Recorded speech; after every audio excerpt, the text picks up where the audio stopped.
نکالنے والا ہے اسی کی ذات پر ہمیں کامل توکل رکھنا چاہیے، اس کے بعد مخلوق کی طرف متوجہ ہونا چاہیے۔ ہمارا معاملہ الٹا ہے، پہلے ہم دنیاوی اسباب و ذرائع اور مخلوق کی طرف توجہ کرتے ہیں، جب ان میں سے ہر ایک کی طرف سے مایوس ہو جاتے ہیں تو آخر میں کہتے ہیں جی اب تو اللہ سے دعا کرنی پڑے گی۔ ڈاکٹرز بھی یہ کرتے ہیں کہ پوری اچھی طرح تدبیر اختیار کر لی، آخر میں کہتے ہیں بس جی اب تو اللہ سے دعا کریں۔ تو اب اللہ سے کیوں دعا کریں، پہلے کیوں نہ کریں؟ تو شروع میں ہی بلکہ یہ ہونا چاہیے کہ اللہ کی بارگاہ میں رجوع کریں، اللہ تعالیٰ سے استمداد ہونی چاہیے، اللہ کی بارگاہ میں عرض گزارش ہونی چاہیے، اس کے بعد اللہ تعالیٰ کی توفیق سے پھر دنیاوی ذرائع و اسباب اختیار کرنے میں کوئی حرج نہیں ہے۔ تو یہ مطلب دیکھیں اب اللہ تعالیٰ نے ایک بچے کو قوت گویائی عطا فرما کر اور حضرت یوسف علیہ السلام کی براعت کا، آپ کی آزادی کا اہتمام و انتظام فرمایا، لہذا اس سے معلوم ہوا کہ اللہ تعالیٰ ہر چاہت پر قادر ہے، وہ اس کی ذات سے مایوس نہیں ہونا چاہیے، وہ ہماری ہر مشکل کو دور کرنے پہ قدرت رکھتا ہے، ہمیں یقین کامل ہونا چاہیے اور اپنی عرض میں ہمیں تاثیر پیدا کرنے کی کوشش کرنی چاہیے۔ اب اس بچے نے کہا کہ ان کانا قمیصہ قد من قبل، اگر ان کا کرتا آگے سے چرا ہوا ہے، فصدقت، تو یہ عورت سچی ہے، وہو من الکاذبین، اور معاذ اللہ یہ جو ہیں یوسف علیہ السلام یہ جھوٹوں میں سے ہیں۔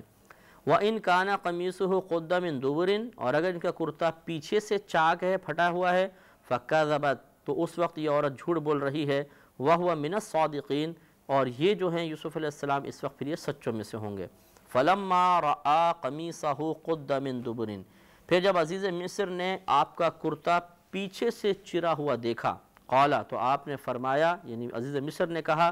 انہو من کیدکن، بے شک یہ تم عورتوں کا فریب ہے، یہ تو تمہارا مکر ہے۔ تو اب وہ بھی سر پکڑ کے بیٹھ گیا کہ بھئی یہ تو مکر کیا تھا، اس کا مطلب یہ اگر میں جلد بازی میں یوسف علیہ السلام پہ کوئی زیادتی کر بیٹھتا تو کیا ہوتا، لہذا اس نے کہا کہ انہو من کیدکن، بے شک یہ تم عورتوں کا فریب ہے، ان کیدکن عظیم، بے شک تمہارا فریب بہت بڑا ہے۔ عورتوں کے فریب سے بچنا بڑا مشکل ہے، عورتیں آنسو نکالنے میں بڑی ماہر ہوتی ہیں، بہنیں سن رہی ہیں تو ناراض بھی نہ ہوں کہ یہ ہمارے متعلق کہہ رہا ہے، ہر ایک کے بارے میں نہیں عرض کر رہا ہوں، لیکن بہرحال ہوتا یہی ہے کہ یہ بہنیں جو ہیں یہ آنسو نکالنے میں بڑی ماہر ہوتی ہیں، اور اس طرح سامنے والے کی ہمدردی حاصل کرنا ان کے لیے بائیں ہاتھ کا کھیل ہوتا ہے۔ تو یہ عورتوں کا مکر مشہور ہے کہ بہت ہی خطرناک قسم کا ہوتا ہے، اس لیے عورتوں سے بیجا اختلاط سے پرہیز کرنے کی کوشش کرنی چاہیے۔ اور اس میں دیکھیں یہ بھی اس واقعے میں اشارہ ہے کہ کبھی کسی عورت سے تنہائی اختیار نہیں کرنی چاہیے، خصوصاً اگر کوئی خوبصورت مرد ہے،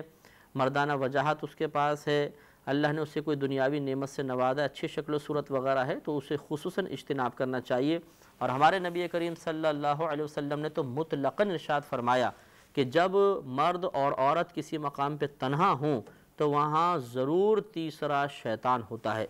یعنی انہیں بہکاتا ہے اور انہیں گناہ کی ترغیب دیتا ہے۔ اگر فوراً نہیں ہوتا تو کوئی سلسلہ سٹارٹ کر دیتا ہے، نگاہ ملنا، پھر اس کے بعد میل ملاقات، اور پھر گناہوں کی دعوت دیتا ہے۔ اس لیے جو خواتین کے لیے نوکری کرنے کی شریعت میں اجازت ہے، اس میں سے ایک شرط یہ بھی ہے کہ وہ خاتون ایسی کوئی نوکری نہیں کر سکتی ہیں کہ جہاں کسی مرد سے تنہائی ہوتی ہو، کیونکہ اگر وہ تنہائی اختیار کریں گی تو یا تو عورت کا دل مرد کی طرف مائل ہوگا یا مرد کا دل عورت کی طرف مائل ہوگا، اور جہاں مسلسل اس طرح ملاقات ہوتی ہے وہاں تکلفات بھی عموماً ختم ہو جایا کرتے ہیں۔ ایک اجنبی مرد ہے، اس سے تو آدمی عورت، یا عورت آدمی سے، آدمی عورت سے تکلف کے ساتھ بات کرتا ہے، ریزرو ہو کے بات کرتا ہے،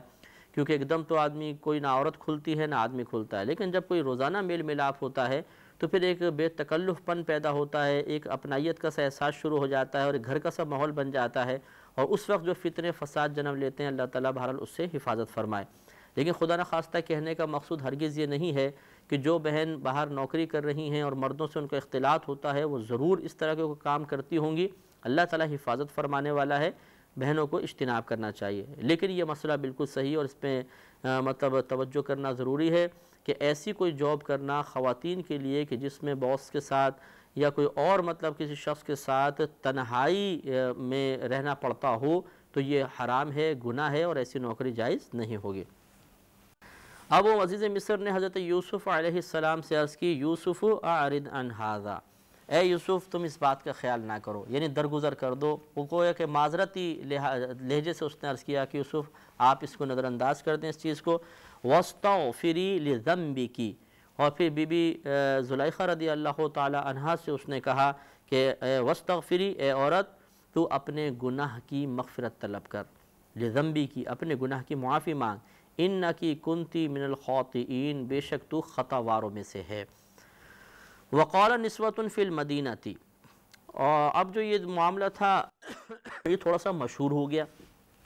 کچھ لوگوں کو پتہ چل گیا، کیونکہ جب بچے نے گواہی دی تو کچھ محل کے لوگ تھے، انہوں نے سن لیا، اور سن کے یہ بات آہستہ آہستہ باہر آؤٹ ہو گئی۔ اور اس قسم کی باتیں آگے پہنچانے والے آپ کو پتہ ہے کہ بہت تیز ہوتے ہیں، اور خصوصاً خواتین، ان کے ہاتھ میں اگر کوئی ایک چیز آ جائے تو دوسری بہن تک اس رپورٹ کو پہنچانے میں ذرہ برابر دیر نہیں کرتی ہیں، اور انتہائی معصومانہ انداز میں کہتی ہیں کہ بہن دیکھو کسی اور کو مت بتانا، انہوں نے جس نے مجھے بتایا انہوں نے بھی کہا تھا کسی اور کو نہیں بتانا، تمہیں صرف میں بتا رہی ہوں، اب کسی اور کو مت کہنا۔ وہ بہن بھی بالکل تیار ہوتی ہے کہ فکر نہ کریں، میں تمہاری ہی سنت پہ عمل کروں گی اور کسی اپنی قریبی کو بتاؤں گی اور کسی کو نہیں بتاؤں گی۔ یوں ہی آگے سلسلہ چلتا رہتا ہے اور بات مشہور ہو جاتی ہے۔ تو اس لیے کسی نے کہا ہے، واللہ عالم بالصواب، کہ درست ہے یا غلط ہے، کہ اگر آپ کو کسی مقام پر کوئی خبر عام کرنی ہو تو محلے کی کسی خاتون کو اس طرح کہہ کہ وہ بات بتائیں کہ دیکھو ہم ایک راز کی بات بتا رہے ہیں، کسی کو کہنا مت، تو یہ فوراً ہر جگہ مشہور ہو جائے گی۔ تو بہرحال آج کا یہ درس قرآن سن کر کوئی بہن جو ہیں وہ ہم پہ ناراض نہ ہوں کہ شاید مفتی صاحب نے تو عورتوں کو ٹارگٹ بنا لیا، مردوں میں بھی یہ عادات اب سرایت کر گئی ہیں اور مرد بھی اسی قسم کے ہو گئے ہیں، ہلکے پیٹ والے ہو گئے ہیں۔ اللہ تعالی ہم سب کو بہرحال دوسروں کے رازوں کی حفاظت کی توفیق عطا فرمائے کہ ایک اچھی چیز ہے، اور دوسرے کے ویک پوائنٹ عام کر دینے میں بعض اوقات خطرہ یہ ہوتا ہے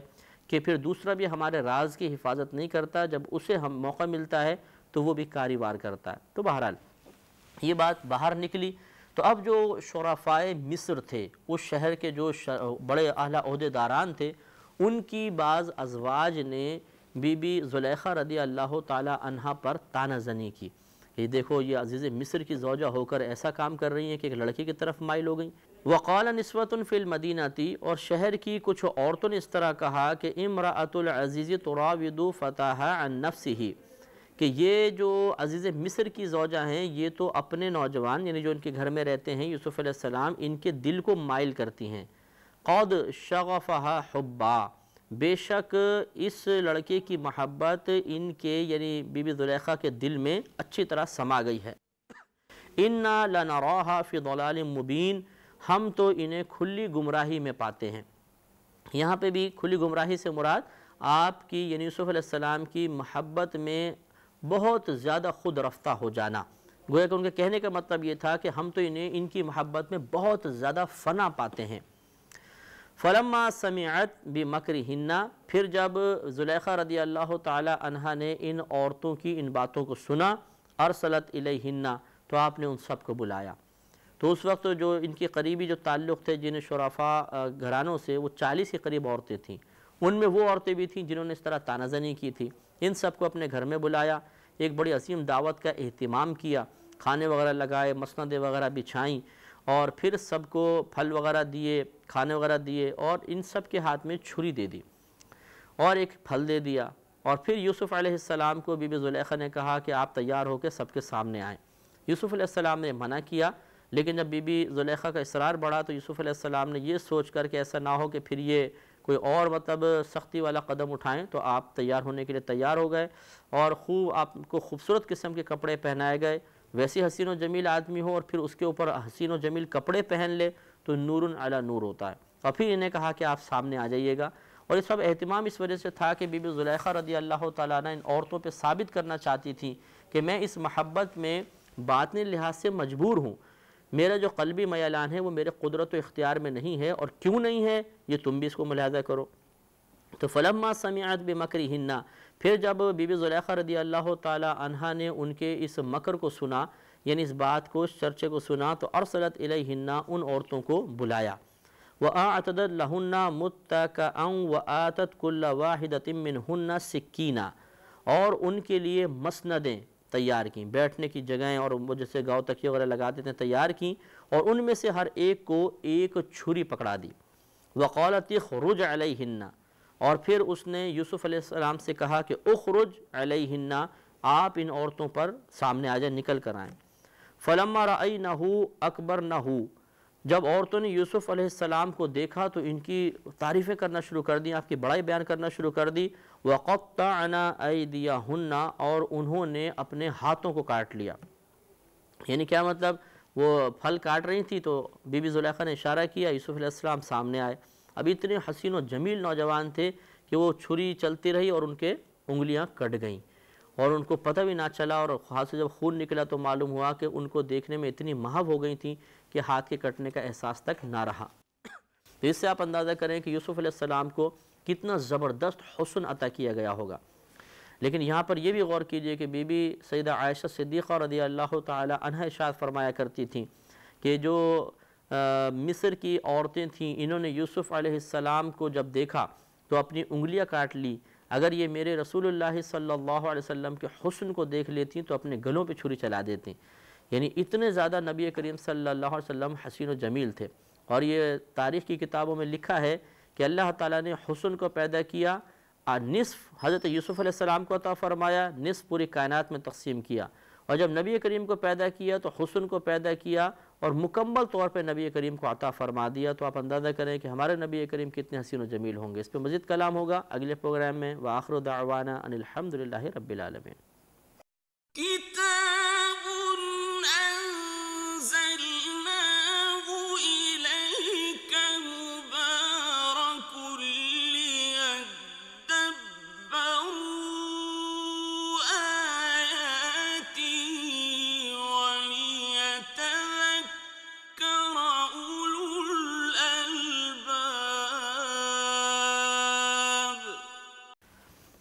الحمد للہ رب العالمین والصلاة والسلام علی سید الانبیاء والمرسلین،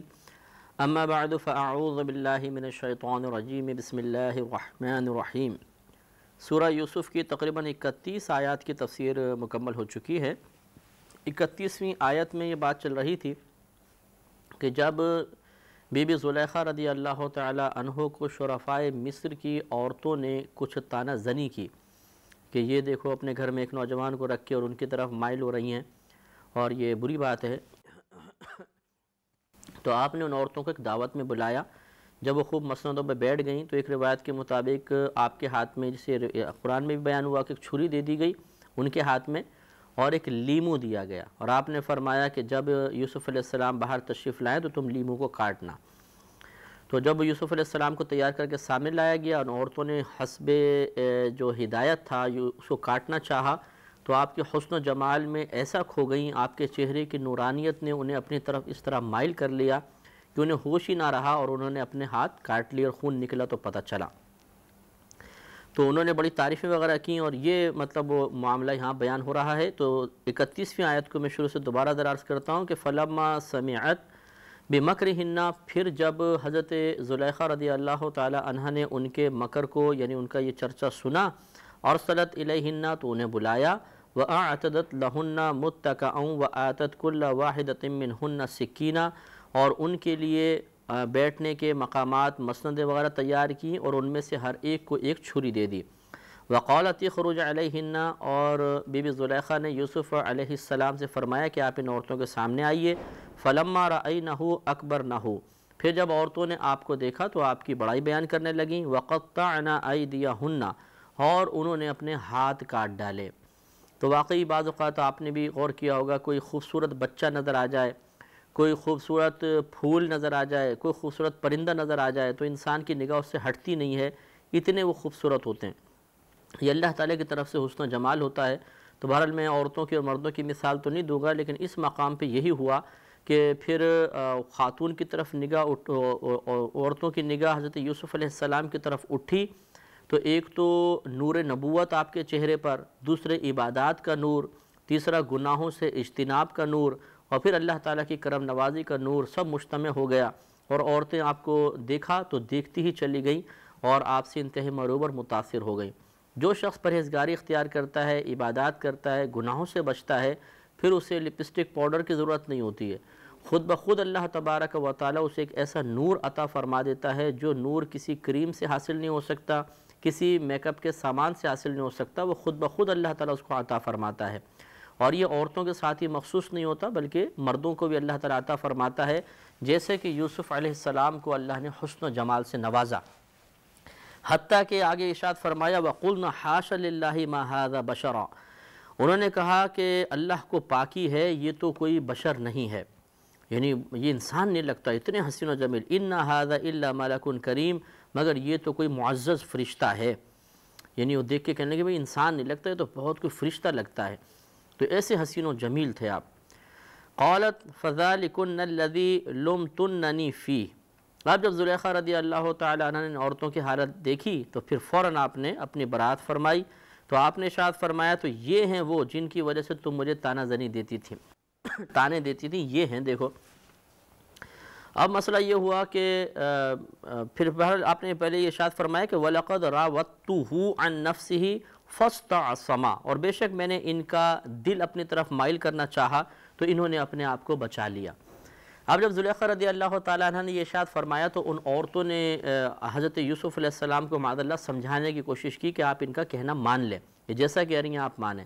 تو یوسف علیہ السلام کو بڑا ناگوار گزرا اور آپ وہاں سے اٹھ کر باہر تشریف لے آئے۔ اب یہ عورتیں روایت میں آتا ہے کہ ایک ایک کر کے باہر نکلیں اور ہر ایک نے اپنے آپ کو برائی پر پیش کیا اور مطلب گناہ کا ارادہ کیا۔ اس پر پھر آگے روایت یہ آئے گا کہ حضرت یوسف علیہ السلام ناگواری کا اظہار فرمائیں گے۔ جب یہ عورتیں مایوس ہو گئیں تو آپ کو پتہ ہے کہ عورتوں کی بات نہ مانو تو پھر یہ انتقامی کارروائی کی طرف آ جاتی ہیں، تو پھر ان عورتوں نے یہ حضرت بی بی زلیخا رضی اللہ تعالیٰ عنہ کو مشورہ دیا کہ دیکھو اس وقت یہ عیش و آرام میں ہیں، اس لیے تمہاری بات نہیں مان رہے، تم ان کو جیل خانے میں ڈلوا دو اور 3 دن تک کم از کم وہاں پر رکھو، وہاں کے جب یہ پریشانیاں دیکھیں گے، وہاں چور ڈاکوؤں کے ساتھ رہیں گے تو خود بخود ان کا دل یہ مائل ہو جائے گا کہ بھئی اس عیش و آرام کی طرف چلنا چاہیے، اس وقت تم اپنا مطالبہ منوا لینا۔ چنانچہ بی بی زلیخا رضی اللہ تعالیٰ عنہ نے عورتوں کی بات مان لی۔ اس کو اللہ تعالیٰ آگے ارشاد فرماتا ہے وَلَئِن لَّمْ يَفْعَلْ مَا آمُرُهُ، اور اگر یہ وہ کام نہ کریں جو میں ان سے کہتی ہوں، یعنی بی بی زلیخا نے کہا لَيُسْجَنَنَّ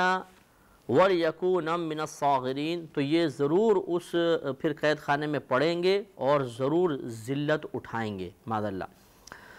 قال رب السجن احب الی مما یدعوننی الیہ، اب جب یہ بی بی زلیخا نے ارشاد فرمایا اور یوسف علیہ السلام باہر نکلے اور عورتیں بھی ایک ایک کر کے آ کے پھر آپ کو برائی کی دعوت دینے لگیں، تو پھر آپ نے اللہ کی بارگاہ میں اس طرح عرض کی، قال، آپ نے عرض کی ربی، اے میرے رب، السجن احب الی مما یدعوننی الیہ، مجھے قید خانہ اس کام سے زیادہ محبوب ہے جس کی طرف یہ سب مجھے دعوت دے رہی ہیں۔ اب یہ دیکھیے کہ نبی ہیں،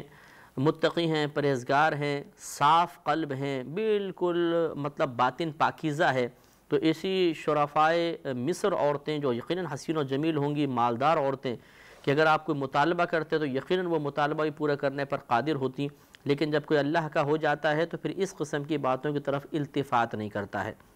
اور یہ بڑے کمال کی بات ہوتی ہے گناہ میں مبتلا ہو جانا، فوراً کسی اور کی طرف مائل ہو کر اللہ تبارک و تعالیٰ کی گرفت کے خیال کو پس پش ڈال دینا اور اللہ کی نافرمانی میں جرأت مند ہو جانا، اس میں کوئی کمال نہیں۔ کمال اس بات میں ہے کہ انسان اپنی نگاہوں کی حفاظت کرے، خیالات کی حفاظت کرے، گناہوں سے اپنے آپ کو بچائے اور خصوصاً اس قسم کے آزمائشی لمحات میں اپنے آپ کو دور رکھے۔ ایک بزرگ تھے، ان کا یہ واقعہ مجھے یوسف علیہ السلام کے اس سے ہی یاد آیا کہ وہ بڑے حسین و جمیل تھے۔ تو یہ اپنے ایک دوست کے ساتھ حج کے سفر پر جا رہے تھے، جب یہ بغداد کے قریب پہنچے تو دوست کسی کام سے چلا گیا اور یہ اپنے خیمے میں اکیلے تھے۔ تو اس وقت کہا جاتا ہے کہ عرب کی ایک انتہائی حسین و جمیل عورت تھی، وہ آپ کے خیمے میں داخل ہوئی اور اس نے اپنے آپ کو برائی کے لیے پیش کیا، تو آپ نے نگاہیں جھکا لی اور انکار کیا، وہ عورت مائل کرتی رہی، آپ روتے رہے اور اس کی طرف مائل نہ ہوئے حتیٰ کہ وہ مایوس ہو کے چلی گئی۔ جب دوست آیا اور اس کو آپ کو روتے ہوئے دیکھا تو اس نے سارا معاملہ پوچھا کہ نہیں مجھے سچ سچ بتاؤ کیا ہوا، تو آپ نے سارا معاملہ ذکر کر دیا۔ اس وقت وہ دوست رونے لگا، تو آپ نے دوست سے پوچھا کہ تم کیوں رو رہے ہو؟ اس نے کہا کہ اس لیے رو رہا ہوں کہ اگر میں آپ کی جگہ ہوتا تو شاید صبر نہ کر پاتا اور میں گناہ میں مبتلا ہو جاتا۔ یہ رات میں سوئے تو خواب میں حضرت یوسف علیہ السلام کی زیارت ہوئی۔ آپ نے عرض کی یوسف علیہ السلام سے کہ آپ کا اور زلیخا کا واقعہ تو بڑا عجیب و غریب ہے، تو یوسف علیہ السلام نے فرمایا لیکن تمہارا اور اس عرب کی مہجبین کا واقعہ اس سے بھی عجیب و غریب ہے۔ تو یہاں پہ کہنے کا مقصود یہ تھا یوسف علیہ السلام کا کہ میں تو ایک اللہ کا نبی ہوں، اور نبی معصوم عن الخطا ہوتے ہیں، اللہ تبارک و تعالیٰ انہیں خطاؤں سے محفوظ رکھتا ہے۔ تم نبی نہیں، تمہارے ساتھ نفس بھی، پھر شیطان تمہارے ساتھ، اس کے باوجود تمہارا بچنا یہ زیادہ باعث حیرت ہے۔ تو بہرحال اگر کوئی شخص گناہوں سے بچتا ہے اور اس سے اجتناب کرنے کی کوشش کرتا ہے تو یہ مشکل کام ضرور ہوتا ہے، لیکن اللہ تبارک و تعالیٰ اس پر بہت زیادہ اجر و ثواب مرتب فرماتا ہے۔ ایک بعض اوقات ایسا ہوتا ہے کیفیات مختلف ہوتی ہیں، بعض اوقات ایک گناہ کی ہلکی سی خواہش دل میں ہوتی ہے، آدمی اس سے بچ سکتا ہے۔ بعض اوقات ہوتا ہے کہ گناہ کی خواہش شدت کے ساتھ انسان پر اثر انداز ہوتی ہے، اس سے بھی انسان بچ سکتا ہے، لیکن فرق ہے کہ اس سے بچے گا تو کم ثواب ہوگا اور اس سے بچے گا تو بہت زیادہ ثواب ہوگا۔ کمال انسان کا یہی ہے کہ جب شدید خواہش نہ ہو اس وقت بھی اپنے آپ کو گناہ سے بچائے، اور جب نفس و شیطان مکمل طور پہ غلبہ پانے کی کوشش کر رہے ہوں اس وقت بھی اللہ تبارک و تعالیٰ کی ذات کو فراموش نہ کیا جائے اور انسان گناہوں سے بچنے کی بھرپور کوشش کرے۔ لہٰذا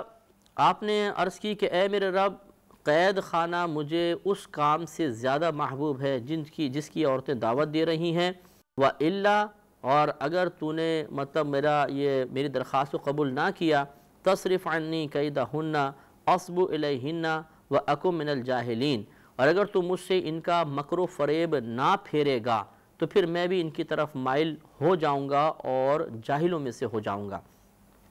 یعنی یہ قضیہ فرضیہ ہے کہ اگر تو نے مجھے نہ روکا تو ہو سکتا ہے کہ پھر میں بھی ان کی طرف مائل ہو جاؤں اور میرے سے بھی کوئی جہالت کا کام سرزد ہو جائے۔ تو آپ غور کیجئے کہ آزمائش، پریشانی اور مصیبت کو دعوت دینا لیکن اللہ کی نافرمانی میں مبتلا نہ ہونا یہ نبیوں کا خاصہ ہے۔ ہمیں بھی اس سے عبرت حاصل کرنی چاہیے۔ ہم آسائشوں اور نفسانی خواہشات کے حصول کے لیے گناہ کرتے ہیں، پریشانی تو دور کی بات، اور انبیاء علیہ السلام ان نفسانی خواہشات سے اپنے آپ کو بچاتے ہیں چاہے کتنی سخت آزمائش کیوں نہ ہو۔ تو ہمیں بھی کوشش کرنی چاہیے کہ گناہوں سے بچیں۔ لیکن یہاں پر اب بعض اوقات جب کسی کو اس قسم کے واقعات سنائے جاتے ہیں تو کہتے ہیں جی وہ تو اللہ کے نبی تھے اس لیے بچ گئے، ہم نبی کوئی ہیں۔ تو یہ اللہ نے واقعات اس لیے بیان کیے کہ یقیناً ہم اللہ کے نبی تو نہیں ہیں، لیکن ان واقعات کے بیان سے مقصود یہ ہے کہ جس طرح انہوں نے اپنے آپ کو گناہوں سے بچایا اور باقاعدہ اس کے جواب میں آزمائشیں اور مشقتیں برداشت کیں، اسی طریقے سے ہمیں بھی انبیاء علیہ السلام کے طرز عمل کو اختیار کرنا چاہیے اور اپنی ہمت اور وسعت کے مطابق گناہوں سے بچنے کی کوشش کرنی چاہیے۔ حتی الامکان اگر ہم گناہوں سے بچنے کی کوشش کریں گے اور پھر کوئی بتقاضۂ بشریت گناہ ہو جائے تو اس پر بھی اگر فوراً توبہ کر لیں گے تو انشاءاللہ اللہ کی کرم نوازی ہمارے ساتھ ہوگی۔ لہذا ہمیں بھی غور کرتے ہوئے اپنی روزمرہ زندگی کے معمولات پر تفکر کرنا چاہیے کہ ہم کتنے اللہ کے گناہ کر رہے ہیں، اللہ کی بارگاہ میں نافرمانی کر رہے ہیں، اپنے نامہ اعمال میں کتنے گناہ روزانہ لکھوا رہے ہیں۔ ہمیں گناہوں سے بچنا ہوگا، جیسے کہ عرض کیا کہ گناہ کرنے میں کمال نہیں ہے، گناہوں سے بچنے میں کمال ہے۔ گناہ کر کے کبھی بھی کوئی اللہ کو راضی نہیں کر سکتا، ہاں گناہ سے بچ کر اللہ کو راضی کیا جا سکتا ہے۔ اور کبھی بھی یہ نہیں سمجھنا چاہیے کہ میں گناہ کر کے اور تھوڑے بہت نیک عمل کر رہا ہوں تو اللہ تعالیٰ میرے گناہوں کو نظر انداز کرے گا، نیک اعمال پر نگاہ فرما کے کرم نوازی فرما دے گا۔ ہاں اللہ اس پہ قادر ہے، وہ چاہے تو زمین و آسمان کے برابر آپ گناہ کر لیں، وہ نظر انداز کر کے ایک نیکی پر آپ کو بخش دے، لیکن یہ اس کا وعدہ تو نہیں ہے۔ ہو سکتا ہے یہ بھی تو ہے کہ بہت سے امتی جہنم میں جائیں گے، وہ غریب فرما لے تو اس لیے ہمیں احتیاط کرنی چاہیے اور آہستہ آہستہ اپنے آپ کو گناہوں سے دور کرنے کی بھرپور کوشش جاری رکھنی چاہیے۔ فَاسْتَجَابَ لَهُ رَبُّهُ، تو اللہ تبارک و تعالیٰ نے، ان کے رب نے یعنی یوسف علیہ السلام کے رب نے آپ کی دعا کو قبول فرما لیا۔ فَصَرَفَ عَنْهُ كَيْدَهُنَّ، تو اللہ تعالیٰ نے ان سے عورتوں کے اس مکر و فریب کو دور کر دیا۔ إِنَّهُ هُوَ السَّمِيعُ الْعَلِيمُ، بے شک وہی سننے والا ہے، جاننے والا ہے۔ ثم بدا لهم من بعد ما رأوا الآیات لیسجننہ حتی حین، پھر جب سب نشانیاں دیکھ دکھا کر پچھلی جو تمام معاملات عورتوں نے کر لیے، ہر طرح کی نشانیاں دکھا لی، اپنے طرف مائل کرنے کی کوشش کی، تو پھر ان کو یہی بات سوجھی کہ وہ انہیں قید خانے میں ڈلوا دیں۔ پھر ان کو صرف یہ ان کی عقلوں نے یہی کام کیا کہ معاذ اللہ آپ کو قید خانے میں ایک مدت تک ڈلوا دیا جائے۔ وَدَخَلَ مَعَهُ السِّجْنَ فَتَيَّانِ، اب یوسف علیہ السلام کو جیل میں ڈلوا دیا گیا تو اللہ تعالیٰ ارشاد فرماتا ہے وَدَخَلَ مَعَهُ السِّجْنَ فَتَيَّانِ، اور اس کے ساتھ یعنی یوسف علیہ السلام کے ساتھ قید خانے میں 2 جوان مزید داخل ہوئے۔ یعنی جب یوسف علیہ السلام کو قید خانے میں رکھا گیا تو بادشاہ کے 2 ملازم تھے، انہیں بھی اس میں ڈالا گیا۔ ایک تو وہ تھا جو بادشاہ کو شراب پلایا کرتا تھا، اور دوسرا مطبخ میں ہوتا تھا، یعنی کچن کا کام اس کے ہاتھ میں تھا، یہ کھانا وغیرہ پکاتا تھا۔ ان دونوں پہ الزام یہ تھا کہ انہوں نے بادشاہ کو زہر دینے کی کوشش کی ہے، لہٰذا ان کو جیل میں بند کر دیا گیا۔ قال احدهما انی ارانی اعصر خمرا، ان میں سے ایک بولا، ان میں سے ایک وہ یعنی جو شراب پلایا کرتا تھا کہ انی ارانی اعصر خمرا، بے شک میں نے خواب میں دیکھا کہ میں شراب نچوڑ رہا ہوں، یعنی انگور نچوڑ کر شراب نکال رہا ہوں۔ تو انہوں نے جب آپ کے پاس بیٹھے تو جیسے ہوتا ہے کہ کوئی گفتگو شروع ہوتی ہے تو ایک دوسرے کے اوصاف پتہ چل جاتے ہیں، بھائی آپ کیا کرتے ہیں، آپ کیا کرتے ہیں، آپ کیا کر سکتے ہیں، آپ کیا کر سکتے ہیں۔ تو انہیں معلوم ہو گیا کہ یوسف علیہ السلام خوابوں کی تعبیر بیان کر سکتے ہیں، تو انہوں نے اپنا یہ خواب بیان کر دیا۔ وقال الآخر، اور کہا دوسرے نے جو وہ کھانا پکاتا تھا کہ انی ارانی احمل فوق رأسی خبزا تأکل الطیر منہ، میں نے خواب میں دیکھا کہ میرے سر پر کچھ روٹیاں ہیں جن کو پرندے کھا رہے ہیں، نوش نوش کے اس کو کھا رہے ہیں۔ نبئنا بتأویلہ انا نراک من المحسنین، آپ ہمیں اس کی تعبیر بتائیے، بے شک ہم آپ کو نیک محسوس کرتے ہیں، آپ کو نیکوکار دیکھ رہے ہیں۔ تو گویا کہ جو ظاہری اثرات تھے انہوں نے دیکھے کہ بھئی یہ نیک پرہیزگار لگتے ہیں، تو چلو ہم ان سے معلوم کر لیتے ہیں، تو یہ تعبیر انہوں نے معلوم کی۔ تو یہ ایک اصول یاد رکھیے گا کہ ہمیشہ خواب جو ہے کسی صاحب علم شخص کے سامنے بیان کرنا چاہیے، جو نیک بھی ہو، پرہیزگار ہو، متقی ہو۔ جاہل کے سامنے خواب نہ بیان کریں، اسی طرح فاسق و فاجر کے سامنے بیان نہ کریں۔ اس کی لاجک یہ ہے کہ اگر وہ کوئی غلط تعبیر بیان کر دیں گے اور وہ مقام وقت مقبولیت ہوا تو وہی تعبیر ویسے ہی ظہور پذیر ہو جائے گی اور انسان ہلاک و برباد ہوگا، لہذا نہیں بیان کرنا چاہیے۔ صرف اچھے لوگوں کو، نیک لوگوں کو خواب سنانا چاہیے جو خواب کی تعبیر بیان کرنے پر قادر بھی ہوں۔ اب آگے جو معاملات ہیں وہ یہ ہیں کہ یوسف علیہ السلام نے ان کو فرمایا کہ ہاں میں تمہیں فوراً اس کی تعبیر بتاتا ہوں، لیکن چونکہ وہ لوگ بت پرستی کی طرف مائل تھے تو یوسف علیہ السلام نے خوابوں کی تعبیر سے پہلے اپنے منصب کے مطابق انہیں تبلیغ دین فرمائی، شرک سے بچنے کی تعلیم فرمائی، ایک خدا کی عبادت کی طرف مائل فرمانا آپ کو پسند آیا اور آپ نے باقاعدہ ان کو تبلیغ فرمائی، پھر ان کے خواب کی تعبیر بیان کی۔ لہذا آپ نے ارشاد فرمایا، قال، یوسف علیہ السلام نے فرمایا، لا یأتیکما طعام ترزقانہ، اور جو کھانا تمہیں ملا کرتا ہے وہ ابھی تمہارے پاس آنے نہیں پائے گا، الا نبأتکما بتأویلہ قبل ان یأتیکما، اس سے پہلے کہ وہ تمہارے پاس پہنچے میں تمہیں ان خوابوں کی تعبیر بتا دوں گا۔ تو معلوم یہ ہوا کہ اگر کسی کے پاس اچھے اوصاف ہوں، کوئی وصف ہو، تو اس کو ظاہر کرنے میں شرعاً حرج نہیں ہے، بشرطے کہ تکبر اور بڑائی کا ارادہ نہ ہو۔ تو آپ نے فرمایا کہ جو کھانا تمہیں دیا جاتا ہے اس سے پہلے کہ تمہارے پاس پہنچے میں تمہیں اس کی تعبیر بتا دوں گا۔ ذالکما مما علمنی ربی، یہ ان علوم میں سے ہے جو مجھے میرے رب نے سکھائے ہیں۔ انی ترکت ملت قوم لا یؤمنون باللہ وہم بالآخرۃ ہم کافرون، اور اب آپ نے تبلیغ بیان فرمائی کہ بے شک میں چھوڑ چکا ہوں اس ملت کو، یعنی اس قوم کی ملت کو میں چھوڑ چکا سے مراد معاذ اللہ سے نہیں کہ پہلے شامل تھے، پھر مطلب یہ کہ میں ان لوگوں کے میں نے دین کو بالکل اختیار نہیں کیا، لا یؤمنون باللہ، جو اللہ تبارک و تعالیٰ پر ایمان نہیں رکھتے ہیں، وہم بالآخرۃ ہم کافرون، اور وہ آخرت کے منکر ہیں، میں ان کو بالکل دور کر چکا ہوں۔ واتبعت ملت آبائی ابراہیم و اسحاق و یعقوب، اور میں نے اپنے باپ دادا یعنی ابراہیم اور اسحاق اور یعقوب کا دین اختیار کیا ہے۔ ما کان لنا ان نشرک باللہ من شیء،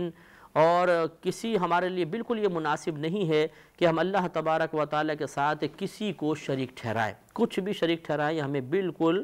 زیبا نہیں ہے۔ ذالک من فضل اللہ علینا، یہ اللہ تبارک و تعالیٰ کا ایک فضل ہے ہم پر، وعلی الناس، اور لوگوں پر، وَلَكِنَّ أَكْثَرَ النَّاسِ لَا يَشْكُرُونَ، مگر اکثر لوگ شکر نہیں کرتے ہیں۔ یعنی اللہ تبارک و تعالیٰ کی ہم پہ جو انعامات ہیں، یہ کرم نوازیاں ہیں ہم پر بھی، اکثر لوگوں پر بھی، لیکن اکثر لوگ اللہ تعالیٰ کی ان کرم نوازیوں کی طرف متوجہ نہیں ہوتے اور اللہ کے ساتھ شریک ٹھہرا لیتے ہیں۔ پھر آپ نے ارشاد فرمایا کہ یا صاحب السجن ارباب متفرقون خیر ام اللہ الواحد القہار، اے میرے قید خانے کے دونوں ساتھیوں، ذرا بتاؤ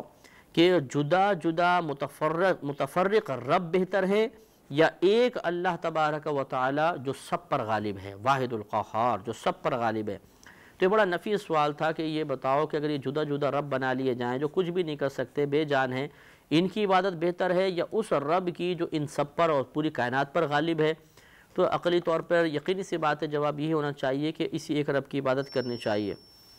لہٰذا آپ نے اس طرح تبلیغ فرمائی اور آگے بھی سلسلہ چلے گا، انشاءاللہ اگلے پروگرام میں ہم اس سلسلے کو کنٹینیو رکھیں گے۔ وآخر دعوانا ان الحمد للہ رب العالمین۔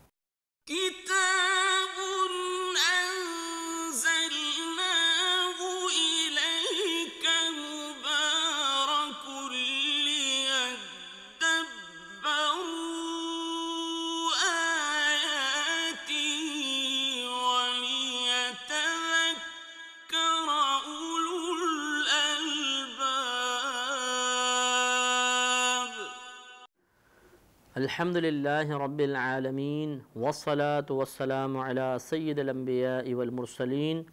اما بعد فاعوذ باللہ من الشیطان الرجیم، بسم اللہ الرحمن الرحیم۔ سورہ یوسف کی تفسیر چل رہی تھی اور تقریباً 39 آیات کی تفسیر مکمل ہو چکی تھی۔ پچھلے پروگرام میں بھی ہمارا یہ موضوع چل رہا تھا کہ حضرت یوسف علیہ السلام کو بی بی زلیخا رضی اللہ تعالی عنہا نے اپنے شوہر سے کہا کہ ان کو کچھ عرصے آپ جیل میں رکھیں کیونکہ میں بہت زیادہ بدنام ہو چکی ہوں، اور اس طرح کم از کم لوگ مجھ پر ملامت نہیں کریں گے اور یہ سمجھیں گے کہ یوسف علیہ السلام جو ہیں ان کا قصور تھا۔ شوہر نے بات مان لی اور آپ کو قید خانے میں ڈال دیا گیا۔ اس قید خانے میں 2 بادشاہ کے ملازم بھی ڈالے گئے، جن میں سے ایک بادشاہ کو شراب پلایا کرتا تھا اور دوسرا آپ کو کھانا وغیرہ پکاتا تھا۔ ان دونوں پہ الزام یہ تھا کہ انہوں نے بادشاہ کو زہر دیا ہے۔ اب ایک نے اپنا خواب یہ بیان کیا، ان میں سے ایک نے جب آپ کو دیکھا اور مطلب گفتگو وغیرہ ہوئی تو اس نے خواب بیان کیا کہ میں خواب دیکھ رہا ہوں کہ میں انگور نچوڑ کر شراب تیار کر کے بادشاہ کو پلا رہا ہوں، اور دوسرے نے خواب دیکھا کہ میرے سر پہ کچھ روٹیاں وغیرہ ہیں اور پرندے ان روٹیوں کو نوچ نوچ کر کھا رہے ہیں۔ اب انہوں نے تعبیر پوچھی تو یوسف علیہ السلام نے اپنے منصب نبوت کے پیش نظر پہلے مناسب یہی تصور فرمایا کہ انہیں تبلیغ دین کی جائے، انہیں اسلام کی طرف مائل کیا جائے، اللہ تبارک و تعالیٰ کے شرک سے انہیں بچا کر انہیں توبہ کی طرف مائل کرنا بہتر جانا۔ لہذا وہ گفتگو چل رہی تھی تو آخر میں یہ ارشاد فرمایا تھا کہ یا صاحب السجن ارباب متفرقون خیر، اے میرے قید خانے کے 2 ساتھیوں، کیا متفرق بہت سارے جو خدا ہیں یہ بہتر ہیں، ام اللہ الواحد القہار، یا ایک اللہ جو اکیلا ہے اور سب پر غالب بہتر ہے؟ پیش آج فرمایا کہ ما تعبدون من دونہ الا اسماء سمیتموها انتم وآباؤکم ما انزل اللہ بها من سلطان، تم تو فقط اللہ تعالیٰ کے علاوہ چند ناموں کی عبادت کرتے ہو، چند ناموں یعنی فرض ناموں کی، تم نے فرض خدا بنا لی، ان کا کوئی وجود نہیں تھا، فرض ناموں کی تم عبادت کرتے ہو، سمیتموها انتم وآباؤکم، جنہیں تم نے اور تمہارے والدین نے یہ نام رکھ دیے ہیں۔ اللہ تبارک و تعالیٰ نے اس کے ساتھ کوئی بھی دلیل وغیرہ نازل نہیں فرمائی ہے۔ یہ ایک چیلنج تھا، یہ ایک دعویٰ تھا کہ اگر ایسا ہے تو لاؤ کوئی برہان پیش کرو، اگر اللہ نے کوئی دلیل دی ہے کہ یہ ہاں خدا ہے یہ خدا نہیں ہے تو یہ تم نے اپنے پاس سے فرضی بنا لی ہیں، جب تمہارے پاس ان کے پیدائش کے، ان کے وجود کے، ان کے خدا ہونے کے کوئی دلائل نہیں ہیں تو پھر خدا کیسے ہیں؟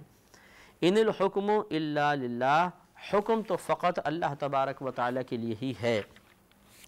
امرا، اس نے حکم فرمایا ہے کہ اللہ تعبدوا الا ایاہ، کہ اس کے علاوہ کسی کی عبادت نہ کی جائے۔ ذالک الدین القیم، یہ سیدھا دین ہے، ولکن اکثر الناس لا یعلمون، اور لیکن اکثر لوگ نہیں جانتے ہیں۔ اور یہی آج کل معاملہ ہے کہ دین اسلام ایک بہترین دین ہے، اس کا مطالعہ کرنا چاہیے، اس کی تعلیمات کو جاننا چاہیے۔ اگر بالفرض آپ کے اطراف میں کچھ مسلمان ہیں، اگر بالفرض ان کے اخلاق درست نہیں، عادات درست نہیں، تو یہ اس بات کی دلیل نہیں کہ اسلام کی تعلیمات بھی درست نہیں۔ کسی بھی اگر آپ جیسے مذہب اسلام ہے، اگر مذہب اسلام کی تعلیمات کو دیکھنا چاہتے ہیں یا یہ مذہب میں کیا کیا اچھی خصوصیات ہیں، تو پھر اس کو دیکھنے کے لیے عوام یا افراد پر نگاہ نہ دوڑائیں، بلکہ اس نبی کے اس دین کے ایک تو عام کرنے والوں کو دیکھیے، یعنی ہمارے نبی کریم صلی اللہ علیہ وسلم اور صحابہ کرام، اور پھر خود اس دین کی تعلیمات کو دیکھے تو جو مطلب بالکل دیانتداری کے ساتھ دیکھے گا، اس کا دل یہ تسلیم کرنے پر مجبور ہو جائے گا کہ یہ ایک بہترین دین ہے۔ اب یہ کہنا کہ جی یہ بہترین ہے تو یہ لوگ عمل کیوں نہیں کرتے ہیں، یہ باعمل کیوں نہیں بنتے ہیں، تو ان کو چھوڑ دیجئے، آپ دین اختیار کیجئے اور دین اختیار کر کے اس کی تعلیمات کے مطابق آپ باعمل بن کر دکھائیے، تاکہ دوسرے آپ کو دیکھ کے کم از کم یہ نہ کہہ سکیں کہ دیکھیں جی مسلمان اس کے باوجود دین پر عمل نہیں کرتے ہیں۔ لیکن یہ میں خدا نخواستہ کسی کی حوصلہ افزائی کرنا مقصود نہیں، اگر کوئی دین اسلام حاصل کرنے کے باوجود ایک مسلمان گھرانے میں پیدا ہو جانے کے باوجود بھی اللہ تبارک و تعالیٰ کی اطاعت اور فرما برداری کی طرف مائل نہیں ہوتا ہے تو یہ برا ہے۔ اور اسی طرح جو مسلمان کسی اور ملک میں یا کسی بھی مقام پر احتیاط اختیار نہیں کرتے اور اس طرح اسلام کی بدنامی کا سبب بنتے ہیں، یقیناً یہ قابل گرفت ہیں اور ایسا نہیں ہونا چاہیے۔ تو آپ نے پھر آگے ارشاد فرمایا کہ یا صاحبہ السجنی، اے میرے قید کے دونوں ساتھیوں، اما احدکما فیسقی ربہ خمرا، بہرحال تم میں سے ایک تو اپنے رب یعنی بادشاہ کو شراب پلائے گا۔ تبلیغ دین کرنے کے بعد، ان کے ذہن کو اللہ کی طرف مائل کرنے کے بعد، شرک کی مذمت بیان کرنے کے بعد، بدلائل مذمت بیان کرنے کے بعد، اب آپ نے خواب کی تعبیر کو شروع کیا اور فرمایا کہ بہرحال تم میں سے ایک یعنی جو ساقی تھا، جو شراب پلایا کرتا تھا، اس کو فرمایا فیسقی ربہ خمرا، تو یہ اپنے رب یعنی بادشاہ کو شراب پلائے گا۔ وَأَمَّا الْآخَرُ، اور بہرحال دوسرا یعنی جو مطبخ والا تھا، فَيُصْلَبُ، تو یہ سولی دیا جائے گا، اس کو سولی پہ چڑھا دیا جائے گا، فَتَأْكُلُ الطَّيْرُ مِنْ رَأْسِهِ، تو پرندے اس کا سر کھائیں گے، سر نوچ نوچ کے کھا جائیں گے۔ قُضِيَ الْأَمْرُ الَّذِي فِيهِ تَسْتَفْتِيَانِ، جب پہلے آپ نے راسی تک بات کہی کہ اس کا سر کھائیں گے تو وہ دونوں ہنس پڑے اور کہنے لگے کہ ہم تو مذاق کر رہے تھے، ہم نے خواب وغیرہ کوئی نہیں دیکھا۔ اس پر حضرت یوسف علیہ السلام نے فرمایا قُضِيَ الْأَمْرُ الَّذِي فِيهِ تَسْتَفْتِيَانِ، کہ جس بات کا تم لوگ سوال کر رہے تھے اس کا تو فیصلہ ہو چکا، یعنی چاہے تم نے خواب دیکھا ہو، نہ دیکھا ہو، جھوٹ بول رہے ہو، سچ بول رہے ہو، اللہ تبارک و تعالیٰ کا میرے لیے حکم یہی ہے کہ میں تمہارے سامنے بات بیان کر دوں کہ جیسا میں کہہ رہا ہوں وہی اللہ کی مشیت اور مرضی تمہارے ساتھ ایسا ہی ہوگا۔ اس سے معلوم یہ ہوا کہ مذاق وغیرہ میں جھوٹا خواب بیان کر کے کسی کے سامنے بیان کرنا نہیں چاہیے، کہ ہو سکتا ہے کہ پھر جیسی وہ بات بولے اللہ کی مشیت ویسی ہو اور ویسی بات ظہور پذیر ہو جائے، تو ذرا احتیاط کرنی چاہیے، جھوٹ وغیرہ اس طرح نہیں بولنا چاہیے۔ بعض لوگوں کی عادت ہوتی ہے جیسے کسی عامل کے پاس پہنچے تو آزمائش کے لیے جھوٹ بول دیتے ہیں، یا مطلب جیسے کوئی پروگرام وغیرہ ایسا آتا ہے جس میں یہ بتاتے ہیں کہ بھئی یہ آپ کے ساتھ ہوا، یہ تعویذ لیجئے، وہ تعویذ لیجئے، تو اس طرح وہ الٹی سیدھی باتیں، جھوٹے واقعات گھڑ کر اور بیان کرتے ہیں، پھر بعد میں ہنسی مذاق کرتے ہیں۔ یہ چیز غیر مناسب ہے، یہ طریقہ ان لوگوں نے اختیار کیا اور یہ پچھتائے بعد میں۔ وَقَالَ لِلَّذِي ظَنَّ أَنَّهُ نَاجٍ مِّنْهُمَا اذْكُرْنِي عِنْدَ رَبِّكَ، اور فرمائے یوسف علیہ السلام نے اس شخص سے جس کے بارے میں آپ نے گمان کیا تھا کہ یہ ان دونوں میں سے نجات پا جائے گا، اور وہ ساقی تھا، آپ نے اس سے فرمایا اذْكُرْنِي عِنْدَ رَبِّكَ، کہ تم اپنے بادشاہ کے پاس ذرا میرا ذکر کر دینا۔ تو آپ کو چونکہ اللہ تعالیٰ کی عطا سے معلوم تھا کہ یہ جو ساقی ہے نجات پا جائے گا، تو اسی کو پھر خطاب کر کے آپ نے فرمایا کہ جب تم آزاد ہو جاؤ میرے بتائی ہوئی تعبیر کے مطابق، تو بادشاہ کو جا کے ذرا بتانا کہ جیل کے اندر ایک اس طرح شخص موجود ہے جس نے تعبیر بیان کی ہے اور اسے بے گناہ قید کیا گیا ہے۔ کہا جاتا ہے کہ خواب بیان کرنے سے پہلے آپ 5 سال تک رہے جیل میں، اور پھر اس خواب کے بیان کرنے کے بعد جب یہ شخص آزاد ہوا اور ویسے ہی ہوا جیسے آپ نے فرمایا تھا کہ جو کھانا پکانے والا تھا اس کو ہلاک کر دیا گیا اور ساقی کو چھوڑ دیا گیا، یہ دوبارہ بادشاہ کی ڈیوٹی میں لگ گیا، تو پھر 7 سال تک یہ شخص بھول گیا کہ مجھے آپ کا ذکر کرنا ہے، تو 7 اور 5 12 سال تک حضرت یوسف علیہ السلام اس قید خانے میں مقید رہے۔ اس سے معلوم ہوا کہ اللہ تبارک و تعالیٰ کے محبوب بندوں پر جب آزمائشیں آتی ہیں تو بڑی سخت قسم کی ہوتی ہیں، 12 سال کوئی کم مدت نہیں ہوتی ہے۔ ہمارے اوپر کوئی آفت آ جائے 1 مہینہ 2 مہینہ بلکہ بعض اوقات تو ہفتہ 10 دن بھی رہے، مثلا جیسے بخار ہو گیا 2-3 دن کا بخار ہمیں توڑ کے رکھ دیتا ہے، اور ہم سمجھتے ہیں کہ ہم انتہائی مصیبت میں مبتلا کر دیے گئے ہیں، اور کیسے کیسے شکوے زبان سے نکل آتے ہیں، اور کہاں 12 سال اور یوسف علیہ السلام صبر کر کے وہاں پر رہے۔ اب یہ اللہ تعالیٰ نے ارشاد فرمایا فَأَنْسَاهُ الشَّيْطَانُ ذِكْرَ رَبِّهِ، تو اس شخص کو یعنی جو ساقی تھا، شیطان نے اسے آپ کے اپنے رب کے یعنی جو بادشاہ کے سامنے یوسف علیہ السلام کے ذکر کو بھلا دیا۔ فَأَنْسَاهُ الشَّيْطَانُ، تو شیطان نے اس شخص کو بھلا دیا ذکر ربہ، اپنے بادشاہ کے پاس آپ کے ذکر کرنے کو، تو وہ بھول گیا اور وہ عیش و آرام میں لگ گیا۔ فَلَبِثَ فِي السِّجْنِ بِضْعَ سِنِينَ، تو آپ یعنی یوسف علیہ السلام اس قید خانے میں کئی برس تک رہے، جسے میں نے آپ کو بتایا تقریباً 12 برس۔ اب کچھ عرصہ جب گزرا یعنی 7 سال تقریباً گزرے، تو پھر بادشاہ نے خواب دیکھا، جو یہاں بیان ہو رہا ہے۔ وقال الملک، تو اس بادشاہ نے اپنے درباریوں سے کہا کہ انی ارا 7 بقرات سمان، بے شک میں نے 7 موٹی تازی گائے دیکھی ہیں، یأکلہن 7 عجاف، ان 7 گایوں کو 7 دبلی پتلی گایوں نے کھا لیا،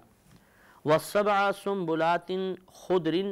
اور میں نے 7 بالیاں دیکھیں سبز رنگ کی، جسے آپ نے دیکھا ہو گندم جس میں لگی ہوتی ہے اسے گندم کی بالی کہتے ہیں، اس طرح آپ نے اس بادشاہ نے 7 بالیاں دیکھیں سبز کلر کی،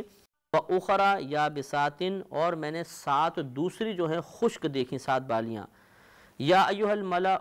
اے میرے درباریو، افتونی فی رؤیای ان کنتم للرؤیا تعبرون، تو یہ جو میرا خواب ہے تم اگر تعبیر جانتے ہو تو اس کی کوئی تعبیر بیان کرو۔ سب کو جمع کر کے اس بادشاہ نے یہ خواب بیان کر دیا، اور بادشاہ اس خواب کی وجہ سے کافی پریشان ہوا کہ 7 موٹی گائیں پہلے نظر آئیں، پھر 7 گائیں نے ان کو کھا لیا، پھر سبز نظر آئیں بالیاں، اور پھر 7 خشک بالیاں نظر آئیں، تو وہ گھبرا گیا۔ قالوا، وہ لوگ بولے جو درباری تھے کہ اضغاث احلام، یہ تو پریشان خوابیں ہیں۔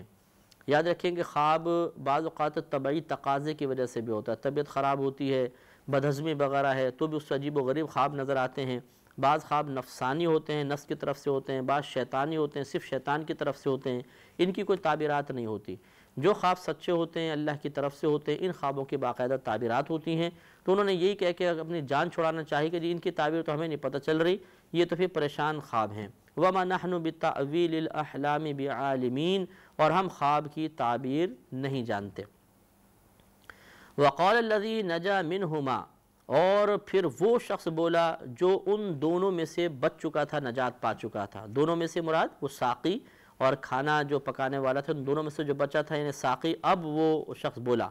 وَادَّكَرَ بَعْدَ أُمَّةٍ، اور ایک مدت کے بعد اسے یاد آیا أَنَا أُنَبِّئُكُمْ بِتَأْوِيلِهِ فَأَرْسِلُونَ، کہ میں تمہیں اس کی تعویل کی خبر دیتا ہوں، میں آپ کو بتاؤں گا کہ اس کی تعبیر کیا ہے، فَأَرْسِلُونِي، تو تم مجھے بھیج دو، یعنی قید خانے کی طرف بھیج دیجئے۔ مجھے یاد آتا ہے کہ قید خانے میں ایک شخص تھا، میں تو بھول گیا ذکر کرنا، وہ ان کی ضرور تعبیر بتا دیں گے، تو آپ مجھے بھیجئے تاکہ میں وہاں پر جاؤں۔ اب وہاں پہ پہنچا اور پھر اس نے کلام شروع کیا، یوسف، اے یوسف، ایھا الصدیق، اے صدیق، بہت زیادہ سچ بولنے والے، افتنا فی 7 بقرات سمان، آپ ہمیں تعبیر بتائیے ان 7 موٹی گایوں کے بارے میں، یأکلہن 7 عجاف، کہ جنہیں 7 دبلی گایوں نے جو کھاتی ہیں 7 دبلی گائیں، و7 سنبلات خضر،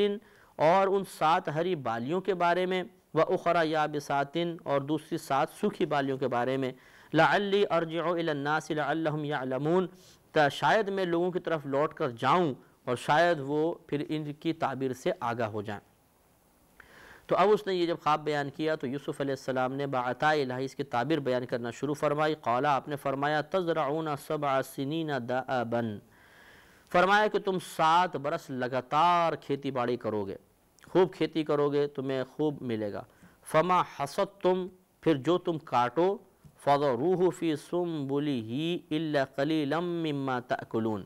تو جو تم بالیاں کاٹو ان تمام دانوں کو بالیوں کے اندر رہنے دینا، سوائے ان بالیوں کے جنہیں تم کھانا چاہتے ہو، یعنی جتنی گندم کی ضرورت ہو اس میں سے دانے نکالو، پیسو، کھاؤ، لیکن باقی کو اسی میں رہنے دینا۔ کیونکہ آگے خود بیان کر رہے ہیں کہ آپ کو معلوم تھا کہ یہ 7 سال جو ہیں، یہ گائے جو ہیں، اور یہ مراد اس سے 7 سال ہیں جس میں خوب نعمتوں کی فراوانی ہوگی، اور پھر آگے جو 7 دبلی گائے نظر آ رہی ہیں یا جو 7 خشک بالیاں نظر آ رہی ہیں یہ قحط سالی کی علامت ہیں، تو اس وقت پھر یہ پریشان ہوں گے۔ لہذا آپ نے مشورہ دیا کہ ان کو بالیوں کے اندر رہنے دینا تاکہ اس کو کیڑے وغیرہ نہ کھائیں، اور اس طرح وہ زیادہ محفوظ رہتی ہے گندم۔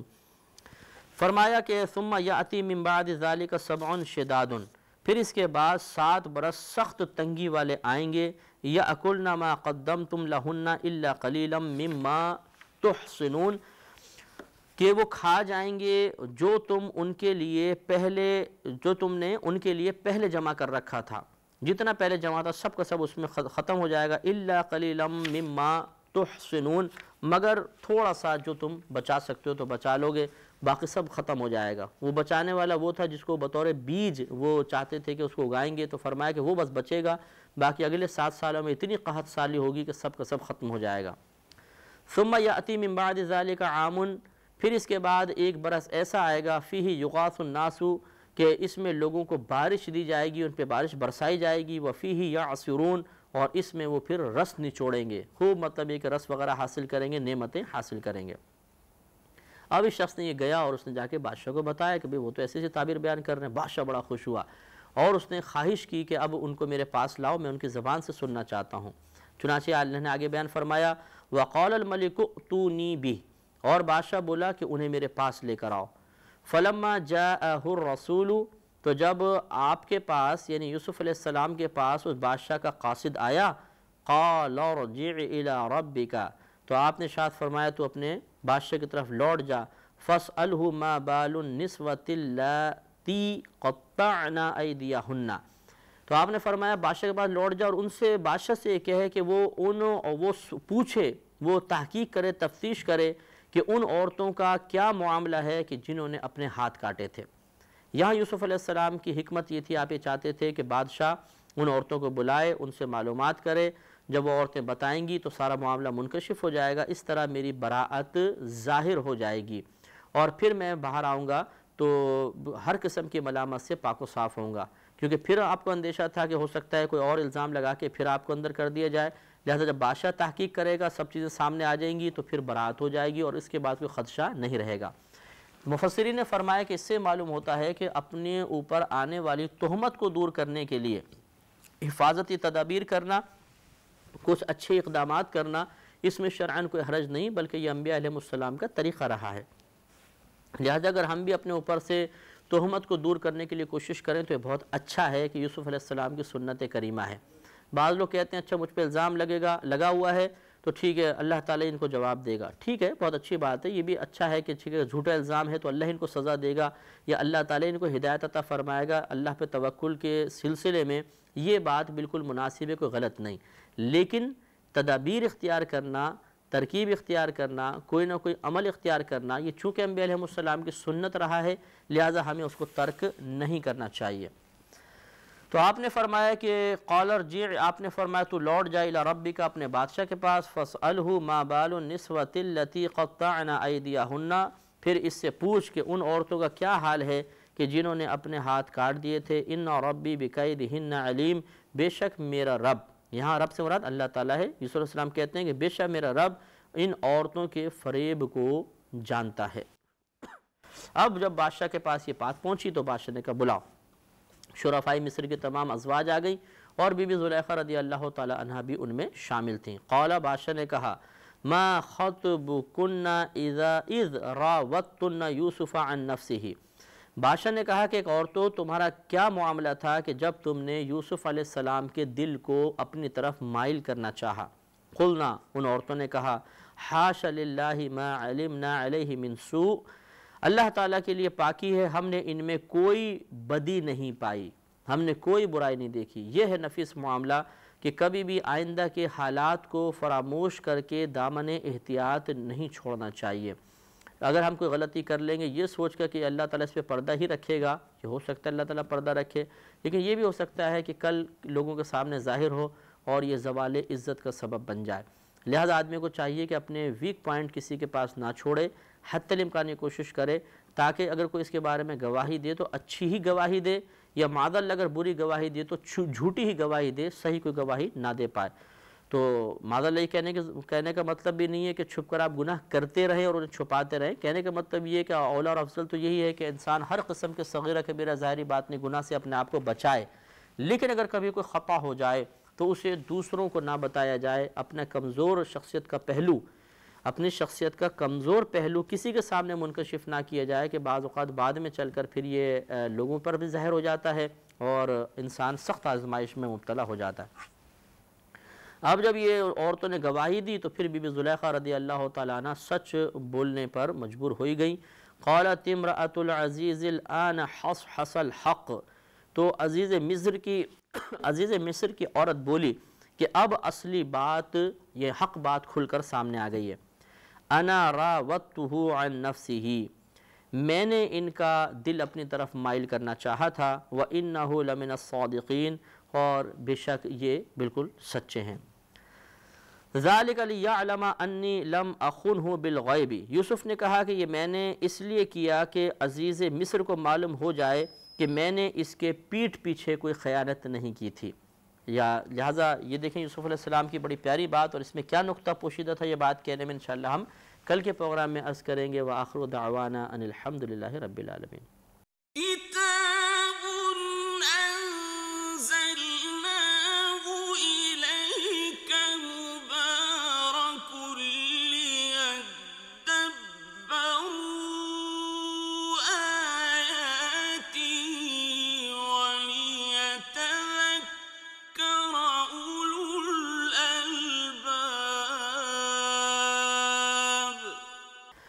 الحمدللہ رب العالمین والصلاة والسلام علی سید الانبیاء والمرسلین. اما بعد فاعوذ باللہ من الشیطان الرجیم. بسم اللہ الرحمن الرحیم. سورہ یوسف کی تقریباً 51 آیات کی 51 آیات کی تلاوت اور تفسیر ہو چکی ہے. اس میں واقعہ چل رہا ہے کہ حضرت یوسف علیہ السلام کے پاس جب بادشاہ کا خواب بیان کیا گیا اور آپ نے تعبیر بیان کی تو بادشاہ بڑا خوش ہوا اور اس نے خواہش کا اظہار کیا کہ یوسف علیہ السلام کو میرے پاس لایا جائے. جب جا کر بادشاہ کے قاصد نے پیغام سنایا تو یوسف علیہ السلام نے بہتر محسوس کیا کہ میری براءت کا عام اعلان ہونا چاہیے. لہٰذا آپ نے پیغام بھجوایا کہ بادشاہ سے کہو کہ تمام ان عورتوں کو بلائیں جو شرفائے مصر کی تھیں اور ان سے معلوم کریں کہ انہوں نے اپنے ہاتھ کیوں کاٹے. بادشاہ نے ان کو بلایا. بی بی زلیخا رضی اللہ تعالیٰ عنہا بھی ان میں تھیں. تو بادشاہ نے پوچھا کہ کیا تم نے یوسف علیہ السلام کو اپنی طرف مائل کیا؟ انہوں نے کہا جی ہاں. پھر پوچھا کہ کیا کوئی برائی محسوس کی؟ تو انہوں نے بتایا کہ نہیں, ہم نے ان میں کوئی برائی نہیں دیکھی. اس وقت بی بی زلیخا رضی اللہ تعالیٰ عنہا نے بھی اقرار کر لیا کہ زیادتی میری ہی طرف سے تھی. اب جب یوسف علیہ السلام کے پاس جا کر کہا گیا کہ جی آئیے آپ, تو پھر آپ نے براءت کا مطلب اظہار کیا. بہتر سمجھا کہ میں وضاحت کر دوں کہ یہ جو میں نے عورتوں کو بلانے کے لیے کہا ہرگز یہ مقصود نہیں تھا کہ انہیں بادشاہ کے دربار میں ذلیل کیا جائے, رسوا کیا جائے یا کسی انتقامی کارروائی کا نتیجہ تھا, بلکہ میرا مقصد نیک تھا اور میں نے ایک حکمت کے تحت ایسا کیا. اسی حکمت کو, اسی مقصد کو آپ نے اس میں بیان فرمایا اگلی آیت میں کہ ذَلِكَ لِيَعْلَمَ أَنِّي لَمْ أَخُنْهُ بِالْغَيْبِ. یہ اس لیے میں نے کیا تاکہ عزیز مصر کو معلوم ہو جائے کہ میں نے اس کے پیٹھ پیچھے اس کے اہل خانہ میں کوئی خیانت نہیں کی. وَأَنَّ اللَّهَ لَا يَهْدِي كَيْدَ الْخَائِنِينَ. اور اللہ تعالیٰ دغا بازوں کا مکر نہیں چلنے دیتا. دو مقاصد تھے. ایک یہ کہ عزیز مصر پہ بھی اچھی طرح منکشف ہو جائے اور اس کے ذریعے دیگر لوگوں پر بھی, بلکہ مصر کے اکثر لوگوں پر جو جانتے تھے واقعہ کہ میں بالکل بے گناہ ہوں. اور دوسرا اللہ تبارک و تعالیٰ پر کامل توکل اور بھروسہ پیدا ہو, اس میں مضبوطی آئے کہ جب کوئی اللہ تعالیٰ کا مقرب ہو جاتا ہے, گناہوں سے بچتا ہے, تو اللہ تعالیٰ ضرور اس کو رسوائی سے بچاتا ہے, اور جتنے اس کے خلاف سازشیں کرنے والے ہوتے ہیں ایک نہ ایک دن وہ ضرور ناکام ہو جاتے ہیں. جب آپ نے بات بیان فرمائی تو اس میں ایک طرح کی کچھ خود نمائی سی بھی نظر آتی تھی, کچھ عجب و خود پسندی بھی نظر آتی تھی. لہٰذا حضرت یوسف علیہ السلام جو پاکیزہ نفس تھے, پاکیزہ فطرت تھے, آپ نے مناسب تصور فرمایا کہ پھر میں اللہ کی بارگاہ میں کچھ عاجزی اور انکساری کے جملے بھی کہوں. اور یہ پھر آپ نے آگے ارشاد فرمایا کہ وما ابرئ نفسی. اور میں اپنے نفس کو بے قصور نہیں بتاتا. یعنی مطلب یہ نہیں کہ میں اپنے نفس کے بارے میں کہہ رہا ہوں کہ میرا نفس بہت پاکیزہ ہے اور یہ لوگ ایسے ہیں, بلکہ ان النفس لامارۃ بالسوء, کہ بے شک نفس تو برائی کا بہت زیادہ حکم دینے والا ہے, الا ما رحم ربی, مگر جو میرا رب رحم فرمائے. یعنی نفس میرے ساتھ بھی ہے اور یہ بھی برائی کی طرف مائل ہو سکتا تھا، لیکن جس پہ اللہ تعالیٰ رحم نازل فرمائے وہ بن جاتا ہے۔ ان ربی غفور الرحیم، بے شک میرا رب بہت بخشنے والا مہربان ہے۔ اس سے معلوم یہ ہوا کہ جب انسان کسی فضیلت اور کمال کو بیان کرے، اپنے کسی اچھے وصف کا ذکر کرے، تو فوراً اسے اللہ کی طرف بھی منسوب کر دے تاکہ عجب و خود پسندی پیدا نہ ہونے پائے،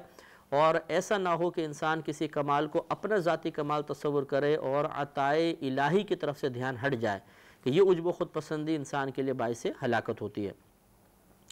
وقال الملک ائتونی بہ، تو یہ تو آپ جیل میں کلام فرما رہے تھے، تو بادشاہ بولا کہ انہیں میرے پاس لے آؤ، استخلصہ کہ لنفسی، کہ میں انہیں اپنے نفس کے لیے، اپنی ذات کے لیے خاص کر لوں گا۔ اب یہ یوسف علیہ السلام دربار میں تشریف لائے تو آپ نے عربی زبان میں اس کو سلام کیا، تو وہ حیران ہوا اور اس نے کہا کہ یہ آپ کون سی زبان بول رہے ہیں؟ تو آپ نے ارشاد فرمایا کہ یہ میرے آباء و اجداد میں سے حضرت اسحاق علیہ السلام کی زبان ہے۔ پھر اس نے اور کلام کرنا چاہا تو آپ نے عبرانی زبان میں بولا، تو پوچھا یہ کون سی زبان ہے؟ تو آپ نے ارشاد فرمایا کہ یہ میرے والد کی زبان ہے۔ پھر اس نے بادشاہ نے اپنی زبان میں کلام کیا، تو یوسف علیہ السلام کو اللہ تعالیٰ نے زبانوں کا علم بھی عطا فرمایا تھا، تو آپ نے اسی کی زبان میں کلام کیا۔ تو بڑا حیران ہوا کہ اتنی سی عمر میں اتنی وسعت علمی اللہ نے عطا فرمائی، تو بہت ہی آپ کا معتقد ہو گیا۔ فلما کلمہ، پھر جب آپ نے اس سے بات کی، قولا، تو بادشاہ نے کہا انک الیوم لدینا مکین امین، بے شک آج آپ ہمارے یہاں معزز بھی ہیں اور قابل اعتماد بھی ہیں، ہم آپ کا ادب و احترام کریں گے۔ لہذا بادشاہ نے آپ کو اپنے ساتھ رکھا اور اب دربار میں خاص جگہ عنایت فرمائی، اور بادشاہ نے جو قطفیر شخص تھا عزیز مصر اس کو معزول کر دیا،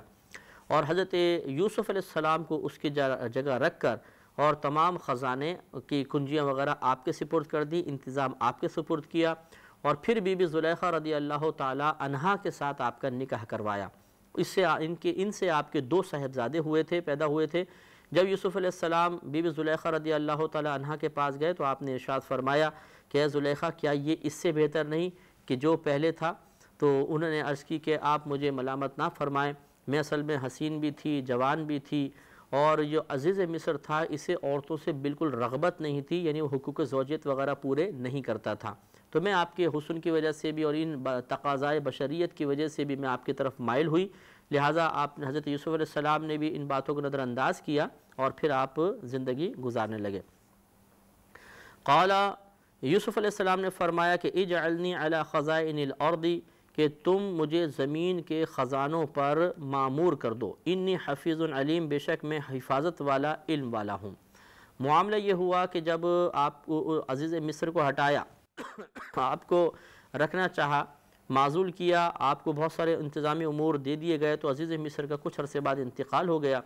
تو اس وقت بادشاہ کو تشویش ہوئی اور بادشاہ نے کہا کہ اب میں جو جتنے بھی یہ ملکی انتظامات ہیں خصوصاً مال کے بارے میں، اور جیسے کہ آپ نے ارشاد فرمایا کہ آگے قحط سالی آئے گی تو کون اس کا انتظام کرے گا، اس وقت پھر یوسف علیہ السلام نے یہ فرمایا کہ تم جتنے بھی زمین کے تمہارے پاس خزانے ہیں انہیں میرے حوالے کر دو، انی حفیظ